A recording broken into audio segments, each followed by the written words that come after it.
Hey guys, welcome back to episode 8 of We Evolve. And today we are going to be talking about anxious attachments. So, just well, first let's break it down and see what the definition of anxious attachment is. I'm sure a lot of you have maybe heard this phrase and if not experienced it, either by being on the receiving end or by giving it. But what it means, to quote an article in Simply Psychology, it is characterized by a strong desire for closeness. It's fear of abandonment and heightened emotional responses in relationships. Typically, individuals within this style often seek constant reassurance and may become overly dependent on their partners. If you tend to feel insecure, worried about rejection, clingy with romantic partners, you might have anxious attachment style. And if you want to know more about this particular disorder, you can go on Simply Psychology and look up anxious attachment style signs in adults, how it develops, and how to cope to find out more. But why do that when you can stay here and we can continue breaking it down for you? Yeah. But um we are probably going to go into all of the different attachment styles that there are, starting with anxious attachment, and it's all based on your anxiety and avoidance in partners. So if you have low avoidance and high anxiety, and then essentially mix and match from there, you get different types of attachments. So what are signs of anxious attachment for you guys that have ever been in relationships? And by the way, little disclaimer. When I say relationships, that doesn't necessarily mean romantic. That can mean familial, that can mean platonic. So when we say when I was in a relationship with somebody, it doesn't have to mean boyfriend or girlfriend. So in any of your relationships, have you experienced signs of anxious attachment? If so, what were they? I think when I was like, I think I experienced anxious attachment to like its like peak in high school. And I think one, it was because of like the whole moving schools things when I didn't really know a lot of people at like this new school. So every like friend that I made already had like more friends. So then it felt like I was like competing essentially and I had to be there all the time. Look at that, a good point. And I had to be there all the time. If not, they could just replace me super quickly. So I feel like that was a big one for me. Yeah, for me, it comes to texting and why are you laughing? The keyboard warrior right here. Texting, I think like quality time with people is just like it's like if a person don't text, like if I were to text a person and they don't text like immediately or they take a couple of hours to reply, like if it's my friends, I'm like, oh my God, they hate me. And it's just like I like self think a lot and like overthink and it's just like really degrading on a person, I feel like. Mm, It just puts me down and makes me like be like, oh, I'm not good enough. I agree, yeah. yeah. I think I was also like that in high school. I used to care about texting. Honestly, even like even sometimes now I care about if people don't text me immediately. But the only thing that's like different now is that I also don't text like immediately. So it's like I know So you if might have avoidant attachment. well, it's not like that. I'm just like I don't text back immediately because I'm like working or something. So then I use that to like look at from other people's perspective. I'm like, oh, like maybe they're not texting because they're busy or something. So I'm not all instantly being like, oh, they didn't text me today because they hate me or Yeah. like they don't want to see me. Like I'm not like thinking about things like that anymore. Yeah. Is Okay. that because you put yourself in their perspective and you put yourself in their shoes? Yes. So one Or could I kind say, of think about like if that was me, why would I not respond? Like I would not respond because I'm probably busy or like that kind of stuff. yeah. So I guess like one way to overthinkers, one way of getting out of your own head is putting yourself in somebody else's. Right, yeah. Um, so going off of what y'all said, worry of rejection, feeling unworthy, overanalyzing, negative self-view, um, emotional highs and lows, emotional neediness, depending on others for self-worth, constant need for reassurance. Those are all examples of signs of anxious attachment, and one example that I don't think you guys mentioned is frequent need to please and be a people pleaser. Yeah. Actually, you did mention that in your example of like Yeah, like feeling like you always have have to to show be there, up. yeah. And then in more extreme, potentially romantic examples is fear of infidelity, which then leads to panic or jealousy with distance. So you're making assumptions about your partner when they're apart from you because they're your partner. They're not you. They have their own life. So Can I elaborate on that? yeah, I feel like with anxious attachment, I feel like it just like it takes over your life. yeah, If you look Yeah. at my hands, it takes over your life. But I feel like with someone that has a secure attachment, I yeah. just feel like, you know, your life is your own and you're coexisting with this person. And like Yes. they are supposed to not take over your life, but they're supposed to complement your life. Hmm. But people Mm, with anxious and like attachment is just like they just depend on you. depend, just fall back. Yeah. Um, there's also being overly sensitive to your partner's actions. Like, have you guys ever experienced that where your partner has done something or like your friend and you feel overtly offended and like you look back on, okay, Why are you laughing? you're having a Yeah, because this is funny. This is like Okay, so she go. might be pulling something, but I can't really elaborate, but um yeah, we might be having a twin moment right now. But anyway, so Imagine they're both thinking about two different things. well, let me elaborate. Like, have you ever been overly offended by a partner's actions and then like you think back on it a week later and it's like, why was I tripping over that? It's not that deep. yes. Yeah. Well, Yeah, I think that happens with like Do you want to elaborate? friends all the time. yeah. Like that happens with, but I think that sometimes it could it could just be like overthinking. Like it doesn't Yeah. necessarily have to be anxious attachment. Yeah. Yeah. I mean, overthinking is a cause of that, I feel as though, because somebody could say something, um, where it's like this. Your friend comes up to you and says, wow, you look really pretty today. And instead of saying thank you, you go, oh, so I look ugly every other day? You know, Wait, it's but I do that as a joke sometimes. Well, I that's a just joke. yeah, she's not talking about Like, okay, I'm I'm like, saying Genuinely. no, I'm but saying you like overthink and you think yourself, you're like, wait, why should compliment him yeah. today? Did I not look good Yeah. yesterday? Yeah, blah, blah, But I think like I do overthink, but I don't think I have any anxious attachments. That's possible to do that, to like overthink.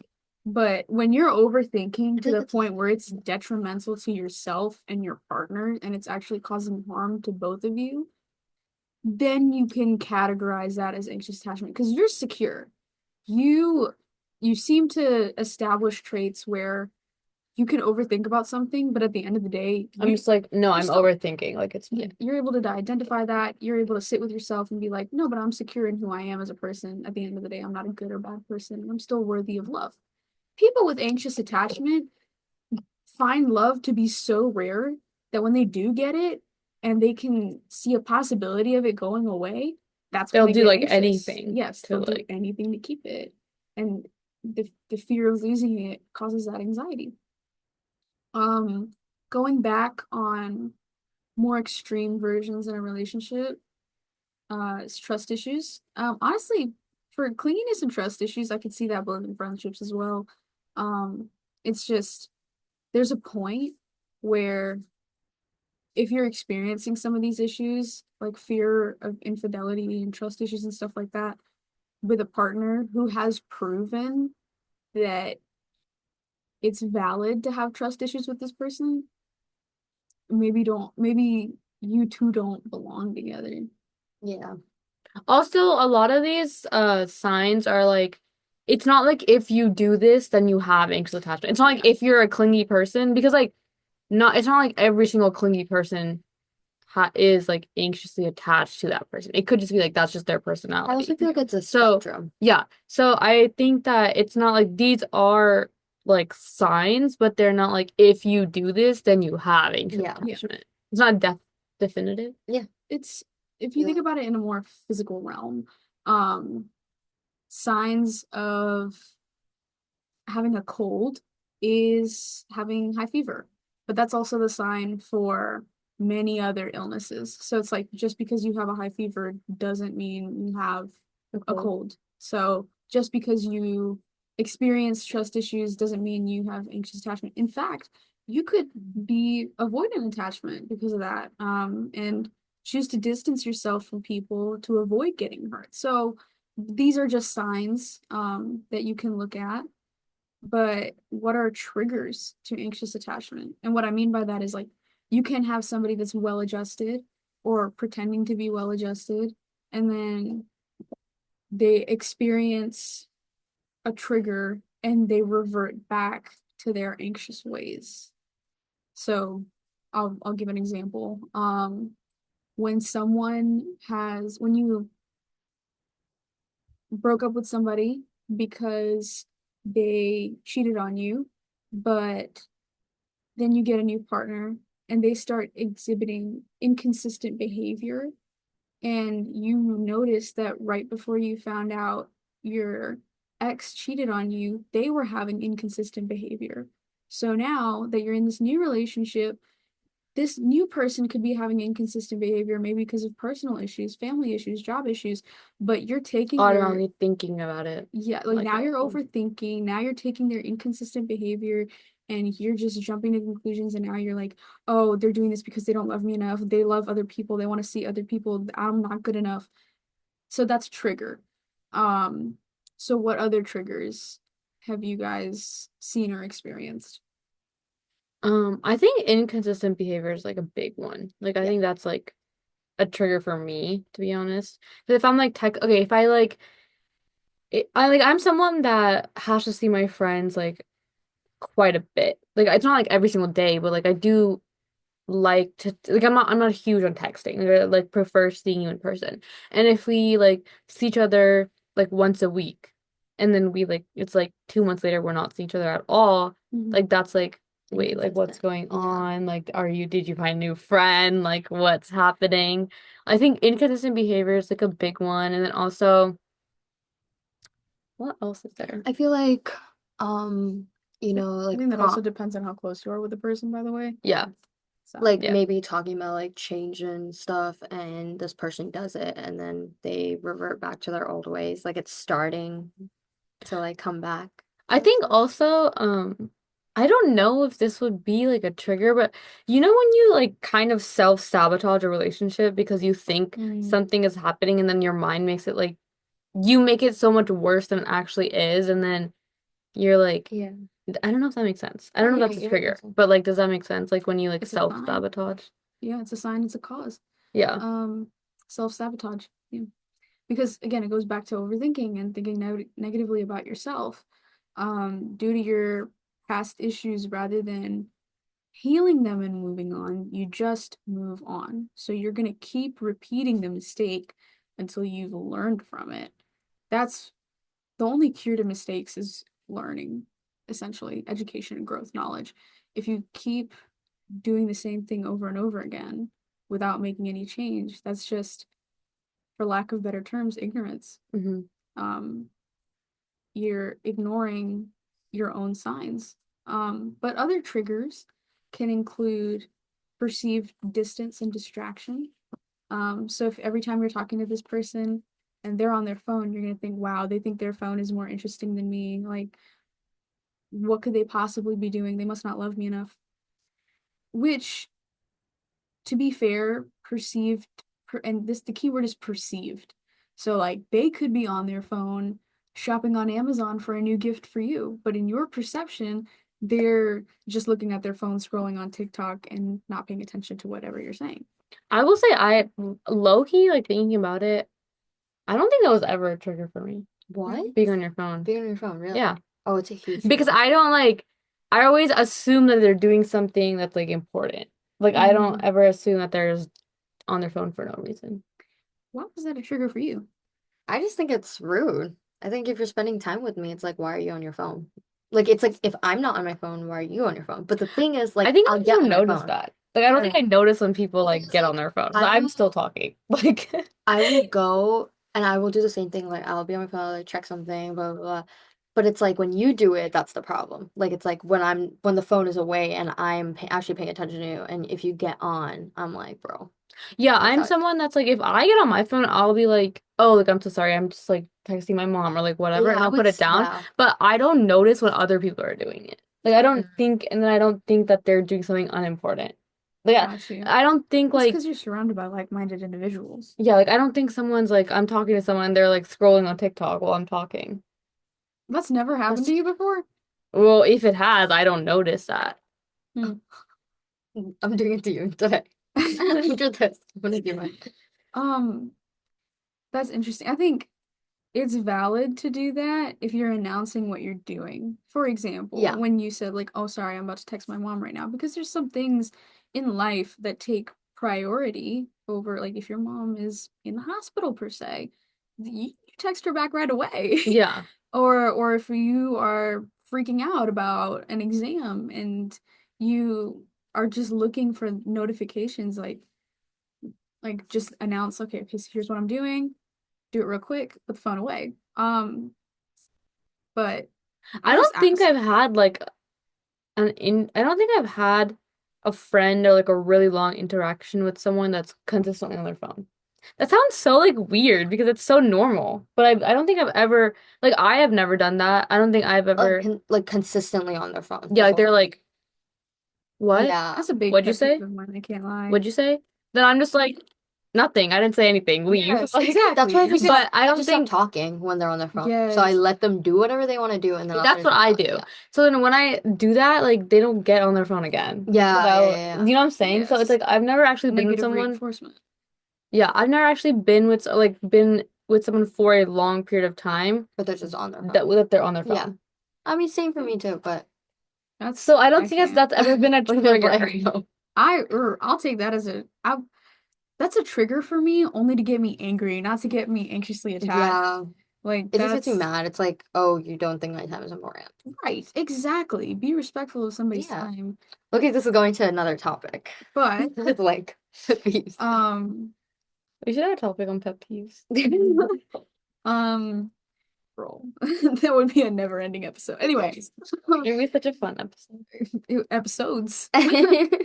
But not paying attention, which kind of goes in with that. Hmm. Forgetfulness can be some triggers for people. It's not a trigger for me because I already have crap memories. So it's like if you do too, I'm not gonna be mad at that. It's not that you're not paying attention. You just can't remember. But to some people, like Forgetting forgetting birthdays a and things like birthday and anniversary, like how could you forget that? And even if you did, you could have actively put in the effort to put it in your calendar at the very least. that. I think I'm only. Well, I don't think it's an anxious attachment. You laughing. We gonna open that up later, but I don't think it's an anxious attachment. I think for me, I just think that I just get mad. But I only get Yeah. mad if the person is involved in that like specific date or whatever, like in whatever that is that he or she forgot, if they're involved and they forgot. Does that make sense? Like if you forget if someone forgets my birthday, like that's fine because they're not involved, like that's my birthday. got you. But if like pretend I don't know, like pretend like me and Shivani decided that we were gonna go on like a girls' date and Mm, like she forgot, then I'd be like, bruh. Like yeah. I would Yeah. be kind of annoyed, but that's not gonna be anxious. I'm not gonna be like, I have to be around Shivani all the time because she forgot. Oh, it's not Like for that. me, I think it's more of like I just get annoyed. Yeah. Okay. Me too. So let me ask you this. Um, if somebody, so you're saying that the closer someone is to you, the more likely you are to be upset Hmm. about somebody forgetting something, which is very understandable. If they were to forget, out of these three things, what would you do? One, wait for them to respond until they realize their mistake. Two, openly communicate with them about it. Or three, text them and remind them nonstop that they have done what they did. I just wouldn't do anything about it. I wouldn't even bring it up. It I depends I on think it how depends on what it is. and how Let's close. just say the girls' day thing. I Third thing? Oh, oh done. then I think I would just be like, bro, like we were Yeah. supposed to go out I was like, today. did you forget? Like, I'd be like, did you forget, bro? Like we like been planning this, and then it would just end there. I would not like bring it up like all the time. Like, remember when you did that? Remember when you yeah, did and then that? I think that would just like happen there, and then I'd be done with it. Yeah. It's pretty secure. Oh, But the other go options us. that I Go us. just a general open communication where it's like, this is a situation, this is what happened. Can you tell me your side? Move on. Yeah. Find a solution, move on, if a solution is needed. But the other two options that I listed, avoidant, where it's like, well, somebody did this to me in the past and I don't want to get hurt again, so I'm just gonna leave it where it's at and I'm not gonna touch it again. And I'm just gonna avoid them so I can avoid getting hurt by this next person. But if you like think about the same example, pretend you forgot my birthday. I'm not gonna be like, oh, you forgot to tell me happy birthday. I just like don't even bring it up Yeah, because I just I'm forget. just like whatever. And Like, then I if the don't topic really ends up care coming about up, that. they'll be like, "Oh, like when was your birthday?" I was like, "Oh, it was like 2 weeks ago." They're like, "Oh my God, I'm so sorry." Yeah, Like, it changes because for me, to be fully transparent, like we're not the closest of okay, people on well, the planet. I'm saying it could be anyone. Like if Shivani forgot my birthday, Oh, I would not be like, you forgot my birthday. I would just not say anything. Like I would just not. Yeah. I don't like that's fine.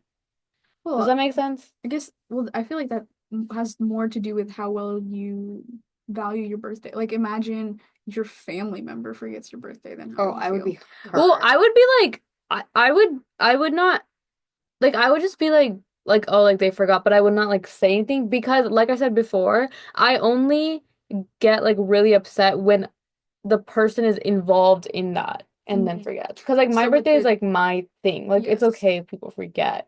So like with the girls' day, both of you were actively involved in planning it. With your Yeah. birthday, that's just a day Or of the like year that if you it's like happen an to be born. anniversary and your Significant other. wow, wow. Your significant other like forgets that, I would Yeah. be upset. But Right. then it's like if my best friend forgets that's my anniversary with my significant other, I I would would not not like care. care. Yeah. That's what I'm talking about. Yeah, that's chill. So It's I'm like like, yeah, you that's forgot that it was my 2 year Did you anniversary. like yeah, like You you didn't wish me. hello, did you remember? Like do you know what today is? Like we have a shared calendar together. Like I literally CC'd you and RSVP'd you on this event. Like, it's my pet turtle's birthday. Like, how do you not know this? Um, but yeah, I mean, not receiving enough attention, forgetfulness, Loki are not receiving enough attention is like Loki a trigger. so Like what but it's like not receiving enough attention plus inconsistent behavior. Like if Both I of those, yeah. a do trigger on a trigger can Trigger be a trigger on a trigger on a trigger is inconsistent behavior, then not receiving enough attention, and then causing arguments. All three are triggers, but each one can cause the other. yeah. Do you find that that can I be a common Domino pattern? effect. yeah, I think that's totally like I think it affects me not when like if I don't pretend I don't already receive attention going into it, then I don't really care. But if I like do get a lot of attention and then like inconsistent behavior and they're not giving me enough attention and then like that would be that would cause anxious attachment Can for I say me. something really quickly? You know Yeah. how like relationships, it's like so good in the beginning, everything's blessed, like it's just Honeymoon phase. Yeah. honeymoon phase. And then even after the honeymoon phase, like you're being secure, you're getting like into it. But then like let's say like long-term relationship and it's just like the same things over and over and over again. Like I feel like as an anxious person, you would be like, "Oh my God, this person doesn't like me anymore. This person doesn't care about me anymore." Like, but really it's just your relationship is like maturing and like just like taking But not always. It could be not that like always, yeah. in the relationship there This are things that need to be addressed that aren't being yeah. addressed, but that's like a different thing. Yeah, I mean, that's all about open communication with your partner, Yeah. where it's like if you feel like there is not a spark anymore or there isn't an excitement, and this person is starting to take you for granted now because you've been together for so long, then that's when you That's need to be like remind them this is how valuable I am, and you need to treat me that in a way that is reflective of that. Yeah. mhm. But to somebody that has anxious attachment, they are not secure enough within themselves and how valuable they are to do anything like that. So they would do potentially things that are passive aggressive or things that are very people pleaser esque to get them to see how much they are worth loving. And in the end, it's just going to be a terrible cycle of people pleasing until the person gets burnt out and they start fighting more because it's like, how do you not appreciate me? I'm doing all these things for you. And it's like, well, if you were being genuine about them, you wouldn't ask for appreciation. You just do it out of love. And it's like, it's a whole confusing miscommunication. And then eventually, one person gets burnt out or one person gets frustrated and they break up. So arguments is a sign. You laughed at something before, if you remember, Yeah, I about a remember, but I just trigger. don't remember. I forgot. You remember, but you don't remember. It was Wait, about Like, inconsistent behavior, I think. no, it was like how like reaction to certain things, like blowing up.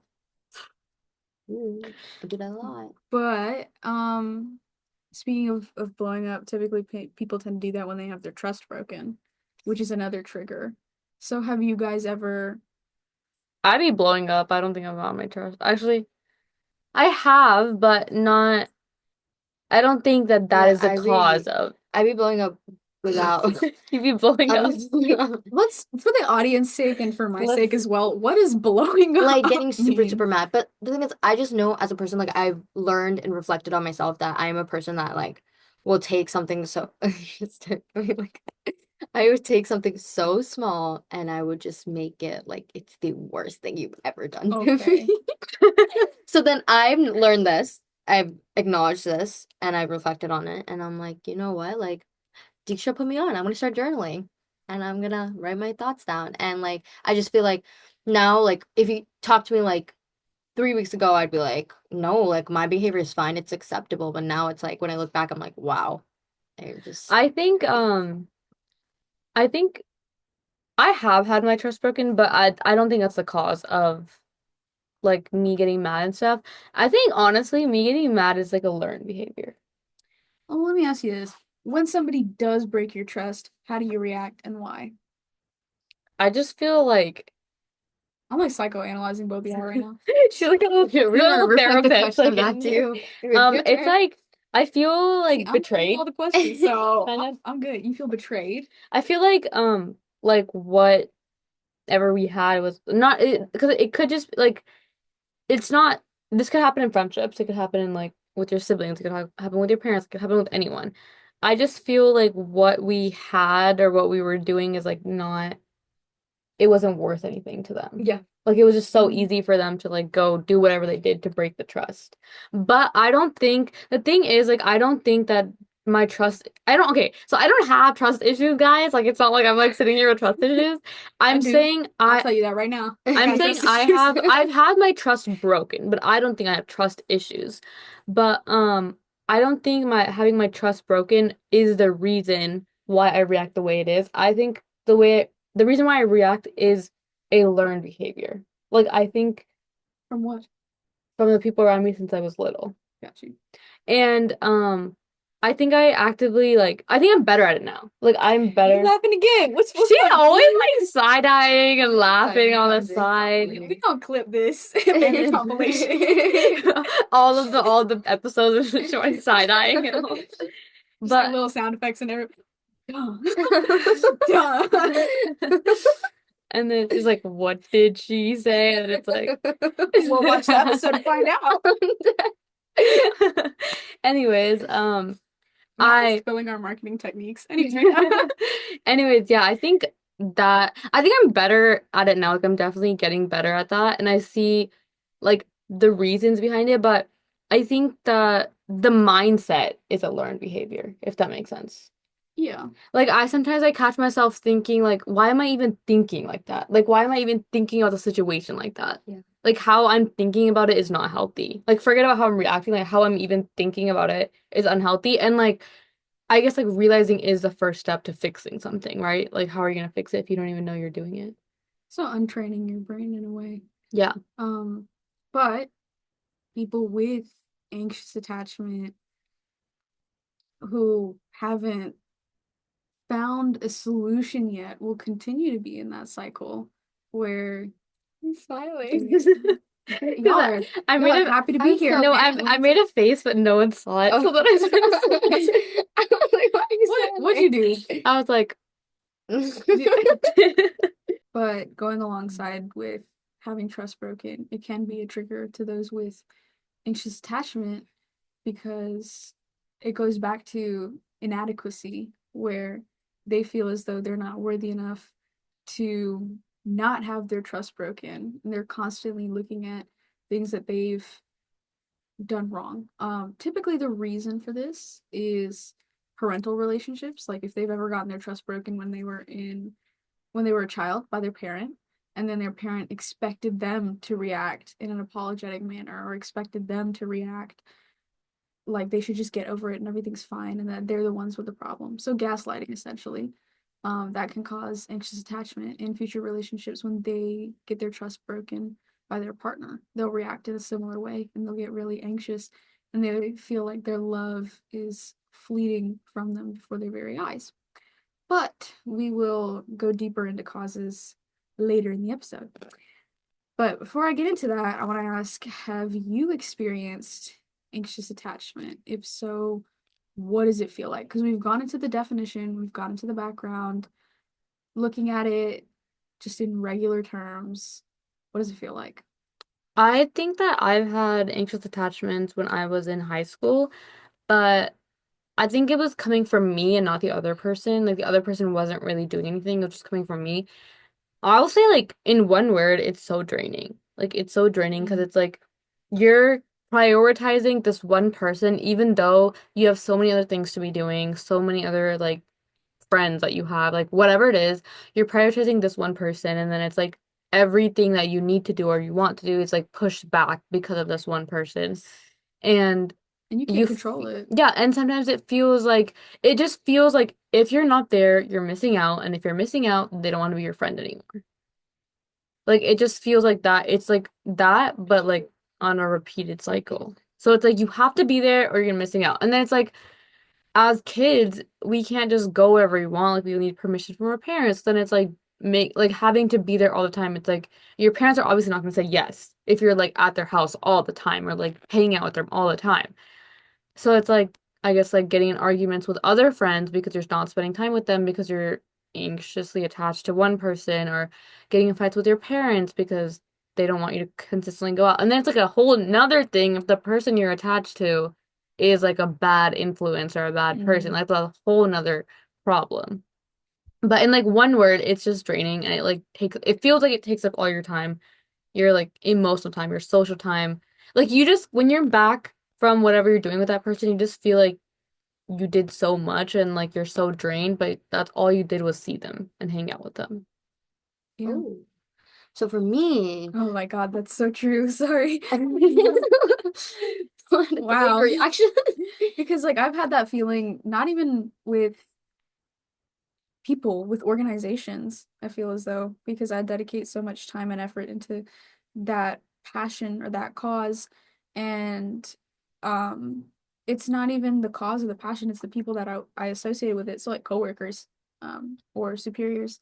And um it's that was like more of a imposter syndrome situation. But after not even working with them. It felt like I was dealing with them and dealing with myself.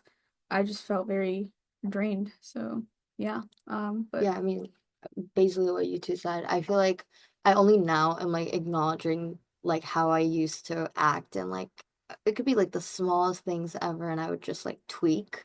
But like but I think after like when you look at it from like the new reflective perception, you're like, why did I even like freak out so much? Why did I overthink like that? Like, oh, I said something so tiny, like why did I think this person hated me after I said it? Or like oh, this person hasn't texted me back in a while, or like it could literally be like an hour and I would freak out.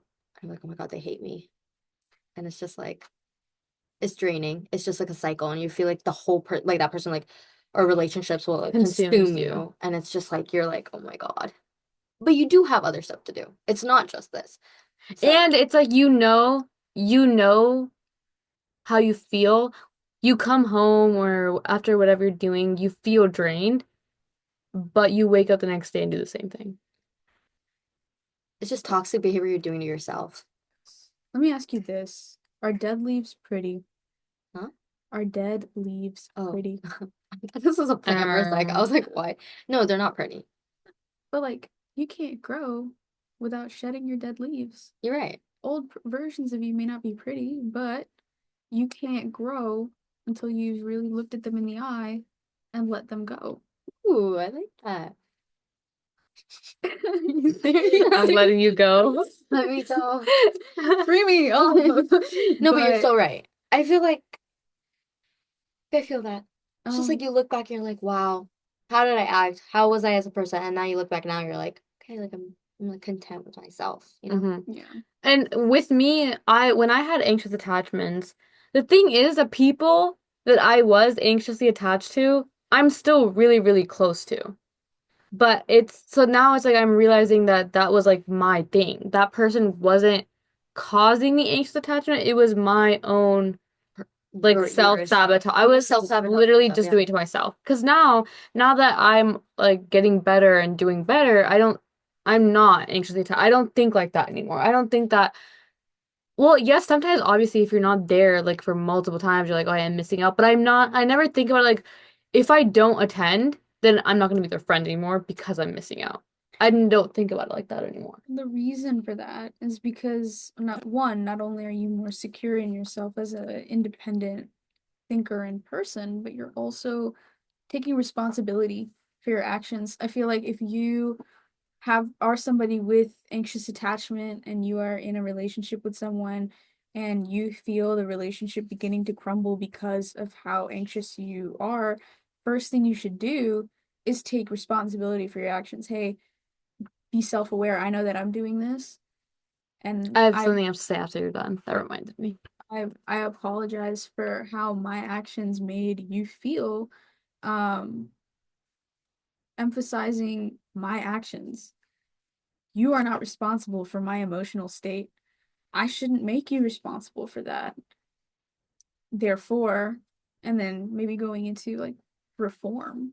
But yeah, the first step in doing that is acknowledgement and taking ownership of it. Because you know what? People are not perfect. When we're describing like people with anxious attachment as like, oh, they're insecure, they're needy, they're overthinkers, but come on, like we have all experienced that. That's just a part of being human. Fear of losing something that you're gonna love. That's okay. That's another big part of being a part of the solution is having grace for yourself and realizing you're gonna be okay.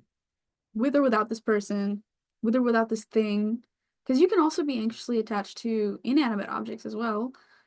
But like don't just let them breathe. Let yourself breathe too. Stop thinking all these negative things about yourself because you know what? Half the time it's not true. Um, but I was also you're gonna gonna say say, something. I was gonna say, at the beginning when we were talking about how if you're anxiously attached to someone, you're gonna do anything to like keep them around. And I was remembering how when I was in high school, I used to, even though like people that I was friends with at the time would do things wrong or were in the wrong, I would always take the blame. I would always apologize for something that I didn't do. And it was like a consistent cycle. And literally, even now, it's so hard for me to stand up for myself. It stemmed from that, which I'm still like trying to, get better at. I'm better, but I used to also be like, if I stand up for myself, they're not gonna want to be friends with me anymore because like I'm standing up for myself and I'm like causing arguments, which is not yeah, true. Like, which is not true. Like, if you should stand up for yourself, and the people that don't want to be your friends because you stand up for yourself aren't meant to be your friends in the first place. this is a random question. Well, not random, it's very much related, but growing up when because you have siblings, and Shivani, you have a sibling I as just love well. a You have sibling. you have a sibling. All three of us have brothers. Yeah. We all have one younger brother. But have you ever been in trouble with your sibling and it wasn't your fault for a particular action that's been done and your parents still like made you apologize or you still got in trouble even though Yeah. you weren't at fault? Um, have you? No, I don't think so. I don't No. Yeah, I don't think so. Like to blame, like if it was me and my brother and he got in trouble, like I had, like I was You're for also facing consequences? Yes. no, Oh. I didn't. Hmm. Yeah, I don't Um, know. well, It usually starts off like my parents like yelling at my brother, and then they find something to yell at me about too. yes. Well, they're Because there. you're They're also like, we're already mad. Why don't we just get this out of the way God. too? But like it's the point where it's like you're the responsible older sister. Like you Yes. should be Yeah. responsible for your Oh, All the younger time. brother. It's your fault that he didn't behave, but in reality, you are not in charge of other people's reactions and perceptions. That's not your prerogative. That's not your job as a kid. Sure, it's important for you to be a good influence on your sibling and to do the best that you can. Um, in order to protect them. That's just having good intentions and being a good sibling, but at the end of the day, they are not your responsibility. You are not the cause of their misbehavior.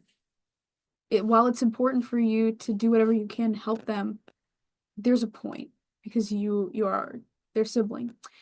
Keeping that in mind, typically that is linked to taking or feeling the need to take responsibility over other people's emotions. So that's another feeling that people with anxious attachment have, where it's like if somebody else is angry or sad or has a negative demeanor, now they're angry and sad and have a negative demeanor and it infects them. Like you have an infectious smile, well, you have an infectious negative attitude. And You have an anyway, infectious smile. Well, you have a negative. Wait, I messed it up. oh, but like Never mind. no, Never but mind, like guys. there's different perspectives essentially of like what can and cannot be infectious. Um so you have an infectious smile. Well, you have a stanky personality and it's infectious. I can smell it from here. No. But the point being is that they take responsibility for that. Like somebody could be having your boyfriend could be having a bad day and and it has nothing to do with you, but then you take responsibility for it. You make it about yourself. You then in turn have your mood affected and you feel bad because somebody else feels bad, but that's not your responsibility. Their emotions are not your responsibility. You could still be a happy person and really all you have to do is be there for them. And sometimes it's hard to do that when you are infected by other people's attitudes because people are allowed to feel whatever they want to feel. If somebody else is angry or sad or mad, that shouldn't affect, let them feel that way. That shouldn't affect how you conduct yourself. yes. Wait, oh my God, wait, you just made me like realize so much. But basically, like, What did you He's realize? having no, a it's just realization. like, yeah, their emotions is like not like because they're feeling that way doesn't mean you have to feel that way. Or like Yes. your emotions isn't dependent on them. You know, maybe like it could be like, oh, they didn't see me today or they didn't like do this. Like it's Just just because they're mad at me. yeah, like that emotion you have, it's like your thoughts, your feelings, everything is not dependent on them. Like you have your Yes. own thought, you have your own feelings. You Yes. don't have to I I just keep saying the same thing. yeah. So like that's the case in point. Yes. Like This is how we evolve as changing lives every single day. and that's why you should subscribe to the podcast. Anyway, so again, going back to that hypothetical, let's just say your boyfriend came in and into the date that y'all are having, and he got yelled at by his boss. So he comes into the date, and you can tell that his demeanor is off. It's really easy for to feel sympathy for somebody and feel empathy for someone where it's like I feel bad that you had to deal with that and that you had to go through that and that's something that's difficult and that's hard and you know what I'm going to be here for you for that. That's one way to react to it. Another way that you could react to it that is harmful to not just them but also you is that you're like, okay, he's ruining the whole date. He must be mad at me. it must be what I'm wearing, it must be my perfume, it must be my hair. Oh my God, I'm not good enough to be in a relationship with him because he's out here working and he's probably tired and he doesn't want to be here. He looks like he doesn't want to be here. I'm just trying to help. I'm just showing up and I can't even do that. God, I'm not good enough. It's like it's such a self-sabotaging attitude, and that comes back with the grace part where it's like you're doing the best that you can. Yeah. He's doing the best that he can. Keep trucking, keep pushing at it. But like it's gonna be okay. It's gonna be okay. Um, but in my perspective, or not just my perspective, but like things that I've seen in relationships, whether that be at home, whether that be between friends, or their relationships with their significant others, and how other people have described it to me. It's like this, the best way that I can summarize it. Being in a relationship when you have this particular attachment style is terrifying because you are trying your best to make sure that this person is happy all the time, but your anxious attachment style can actually hinder that and ruin your happy experience. So by trying to help them, you're actually hurting them and yourself. It it also feels as though you are deprived of dopamine on a daily basis because you don't get enough love. And the only true source that you can get it from is through this particular person. You're like, oh my God, I finally found this person that can give me this love and this light. I need to keep them with me as long as I possibly can. It's like the joy that a child has when they catch a firefly. And in your daily life, outside of them, you are constantly drowning in work, responsibilities, expectations, pressures, insecurities, worries, anxiousness, yelling, things to do, people to see, places to be. It's different versions of yourself that you have to be. It just goes on and on and on and on and on. It's never ending. All your overthinking times 10, 24/7. And it all stops with this one person.